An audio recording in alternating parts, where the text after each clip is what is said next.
Hello and welcome to Marxism Abridged, where we try to make orthodox Marxism easier to understand. The insult social fascist is often thrown around in Marxist circles to deride any forms of anti-revolutionary activity, from collusion with reactionary elements to general bad policy, but this just doesn't do the phrase justice. Social fascism refers to the liberal tendency to collaborate with bourgeois interests to push policies that actively slow or crush revolutionary action. This definition is extremely important, as the overuse of the phrase social fascism has diluted its meaning as mentioned before, robbing it of any useful critique. Social fascism is not when reactionary policies are enacted. Social fascism necessitates a degree of workers' advocacy that social fascist policy proves hypocritical. First, we must define social fascism in detail. Social fascism is the tendency for the progressive wing of liberal capitalism, the democratic socialists and social democrats, to push policies to reform capitalism as opposed to abolishing it. Democratic socialists and social democrats, who comprise most of the contemporary progressive wing, push for the reform of the current capitalist system as the best way to improve the lives of the workers. Reform may seem desirable, as changes are being made that seem to be improving the material conditions of the proletariat, but these improvements are completely overshadowed when compared to the consistently worsening conditionings the proletariat lives in compared to the bourgeoisie. In practice, social fascist reform is a false alternative to, rather than a step towards, revolution. Take, for example, the Democratic Party of the United States. The Democrats, especially the progressive wing, use pro-worker rhetoric to attempt to gain ground with the proletariat, but the policies they routinely choose to enact only hinder true change.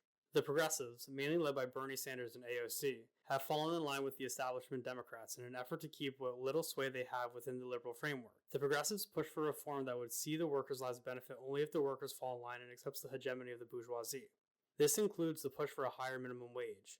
While this would be a benefit to the working class, it's also an attempt to mollify the workers' militant anger against their continued exploitation. Progressives do not wish to see the end of wage slavery, at least in the immediate future.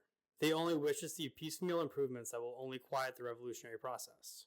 Social fascism is not just any harmful policy. The Republican Party, while also being reactionary in nature, are not social fascists. Social fascism requires the acknowledgement that there is a class issue in society, but believe the best route for solving these issues is reforming the system from within, ignoring the very nature of capitalism as a social and economic system.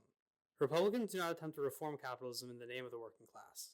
To the contrary, they work against the working class, calling them parasitic and constantly attacking those programs that provide even a scrap of support to the working class. The difference here is in both rhetoric and action.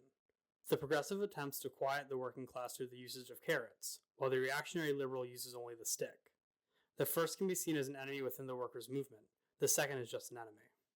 A good historical example of social fascism would be the Social Democrats of the Weimar Republic, who were strictly anti-revolutionary.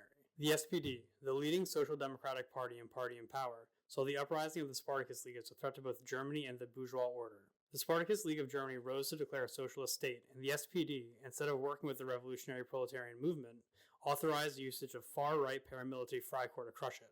This collaboration with reactionary forces and the stymieing of the revolution is the essence of social fascism, as is direct collusion of the political progressives with reactionary elements to stop wider change from occurring. While the concept is important, overuse leads many people to not understand its true meaning. For something to be social fascism, it requires there to be a socialist aspect to it. There is real-world change incorporated in social fascist policies, but they are often too small and spread out to truly fix anything. Such small changes do not reverse the exploitative gears of capitalism, but rather enable them to turn more smoothly, continuing the accumulation of wealth by the bourgeoisie at the cost of the working class. By using the phrase to refer to any adverse policy, progressives can turn it around and call its usage mysterious. In too many leftist circles, it is indeed used seriously.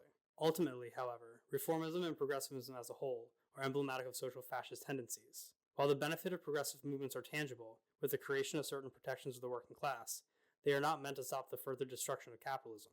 They stand only to make the destruction more acceptable to those being exploited.